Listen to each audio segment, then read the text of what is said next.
Welcome, folks. This is the market review for British Pound and USD. Today we had 3 setups that were valid. We had the London Open ICT Silver Bullet. There were 2 setups.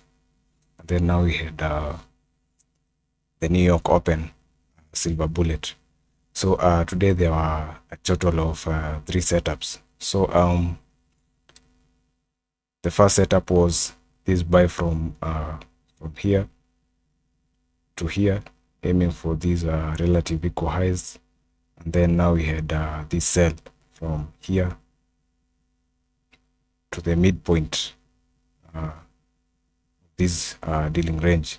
We had this dealing range, midpoint of that would have been your first target, and eventually anything that is maybe a fair value gap or some lows below the midpoint, which is below we have, when you are below the midpoint, we are on a discount level. Whatever was to the discount was this inefficiency. We also had this bullish order block right here. We extend that through, and price hit that during almost New York Open. During the New York Open Silver Bullet, we had that. Today we had PPI. We had that. Then these were the results, aiming for these relative equal highs. You can see there we were.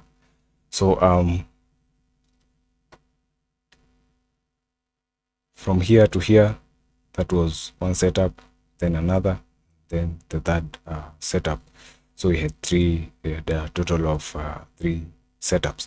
Start over with this. While price was above here, we had pound today had news in the morning. So it ran up, it took out these highs just a little bit, then we retraced lower. So we had an inversion fair value gap right here. So we had this gap, extend that through. It is an old fair value gap, extend that through, hit that, then to the downside, taking out these equal lows right there. Then we traded inside this gap right here. It is an old fair value gap, or also we could have used the inversion fair value gap right there. So we had that. Here was at around London Open. So we had that, aiming for the relative equal highs. We took those highs out. As you can see, it went past those highs by a people, maybe something like that. So we had that, and then we had this sell-off. So our targets for the sell-off would have been anything, let's say these equal lows, this inefficiency, and also something like this order block. And then now, based on the time that we're hitting these levels, we could be framing some entries if at all the time is right. So we had that, and then we had the PPI. We had that. If we mark these efficiency right there, then we extend that. We hit that during London Open, and then we move to the upside, taking out these highs. We also traded inside this fair value gap right there. It is an old fair value gap, and then we retraced the downside. So if you take your fib, anchor to the low, to the high, that high right there. So as you can see, this fair value gap was in a discount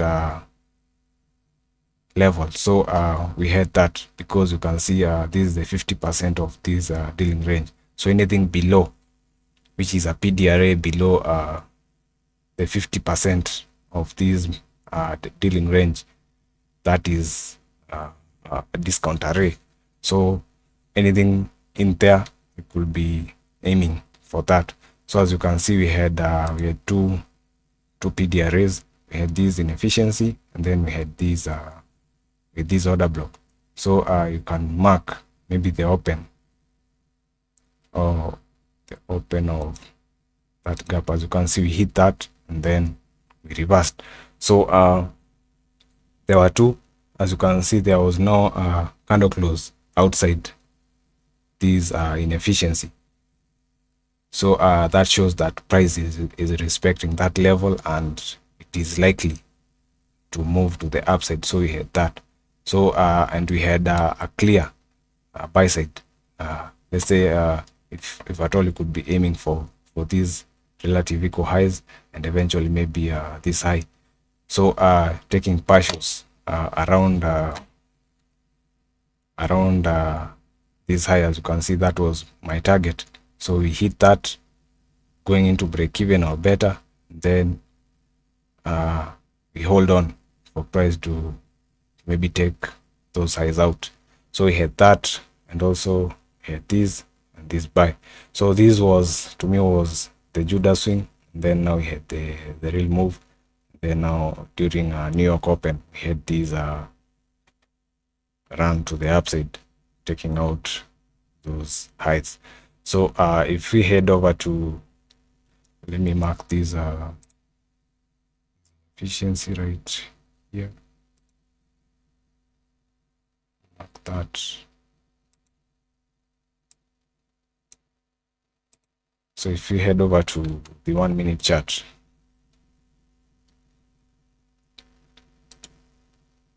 let me delete this. Let's start with the London Open. So we had this was quite an aggressive type of trade.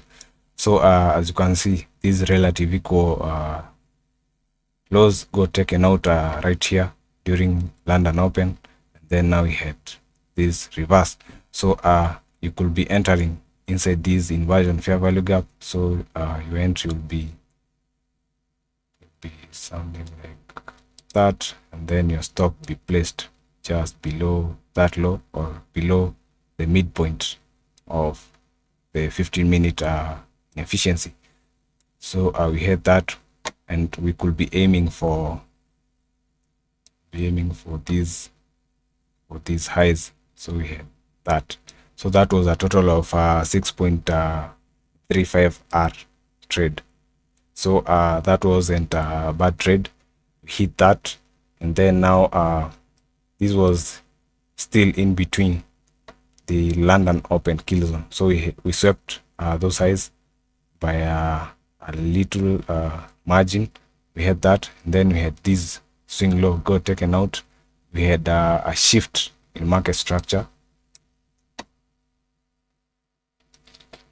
So we had a shift in market structure. We had a fair value gap right here. So you could be going short inside that gap, or if you waited for this, we had this inefficiency.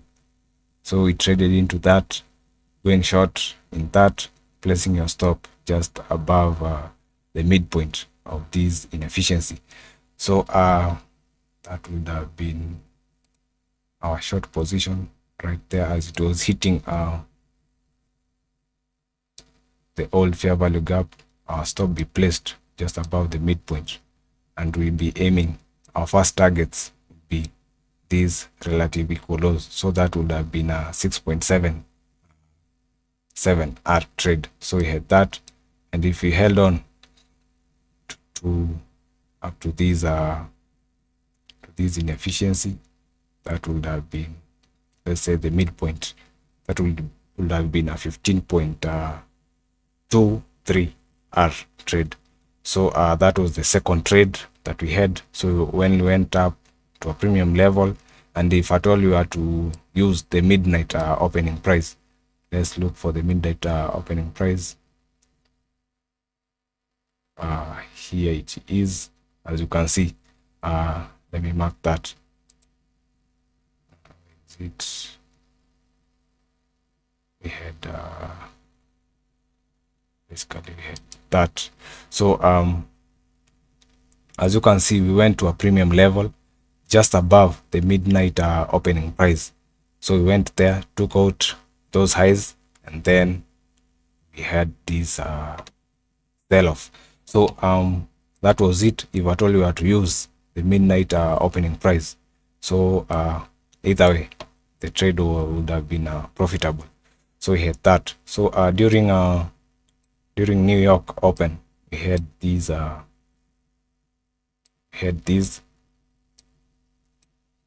so we had so right here we traded inside and we colored outside.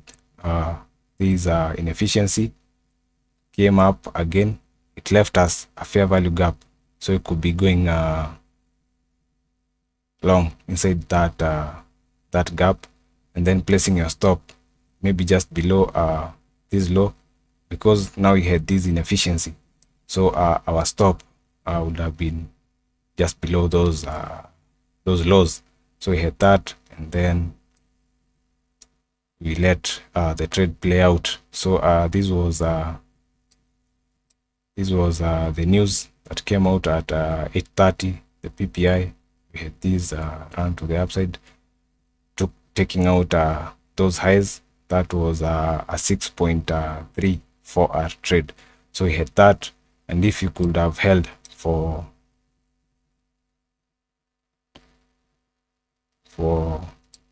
these highs right there, it would have yielded a total of 10.21 hour trade. So that was it. As you can see, we hit this line denotes the buy side.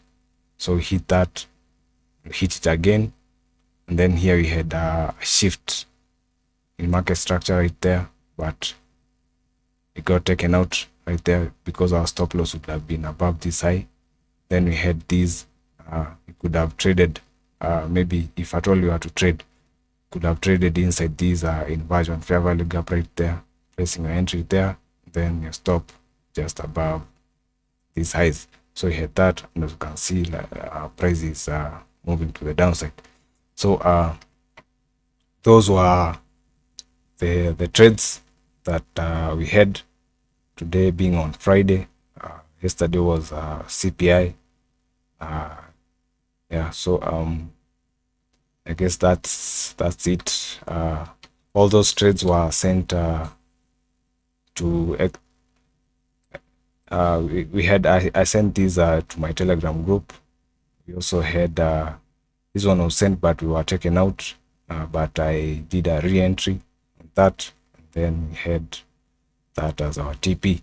So the reason why I trade mostly during London is because London gives mostly, not always, but mostly good and clean setups. So we had that. That was a total of maybe around, if you do a total, that is be at around 30 point something R trades. So we had a total of 3 trades. So this, whatever is happening on GU, most probably it's happening on EU. So because those are correlated markets and they move in tandem together. So if at all you spot a trade inside British pound, you also know that it's happening on Euro USD and probably inside Audi USD. So I guess that's it. And maybe until I see you next time, be safe.